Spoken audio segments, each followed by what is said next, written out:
Tension লইয়া লাভ নাই, কারণ সামনে আইপিএল। আর এবার আইপিএল এমন টিম লাগাইমু 10 টিম 15 টিম করে ডেইলি লাগাইমু। আলা আলা একদিন তো আমার আইব। খেলা তো কমসে কম 60 দিন হইব খেলা। এমন লাগাইমু, সামনে বড় টিভি লাগাইমু, টিভির সামনে বইমু রিমোট লইয়া বইয়া, পপকর্ন খাইমু আর ম্যাচ লাগাইমু। একদিন না একদিন তো আমার আইব। রিক্স লইয়া লাগাইমু। এমন এমন প্লেয়ার লইমু যেটা প্লেয়ার খেয়েও লইতা না। এমন টেকনিক লাগাই এবার খেলাইমু। এবার জিতমু।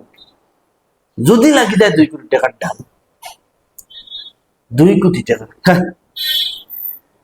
টেকা টেকা টেকা টেকা, যদি 2 কোটি টাকা লাগি যায়, তো ফইলাও মাহমুদের স্বপ্নের গাড়ি কয়খানা সেকশন লইব। আর একটা বাংলা বানাই, বেশি কিছু করতাম না। বেঙ্গলোর একটা বিল্ডিং করবো। বিল্ডিং করিয়া 2 লাখ 50 লাখ টাকার মাঝে একটা বিল্ডিং করবো। 50 লাখ টাকা বেঙ্গলোর তো জায়গাও হইতো। ধরো 2 কোটি টাকা লাগছে না নি? 1 কোটি টাকা, 1 কোটি টাকা দিয়ে মনে করো জায়গা লইলাম, লইয়া বিল্ডিং তুলে নিলাম। 1 তলা করুন, বেশ কথা। 1 তলা বেঙ্গলোর গাড়ি পাই।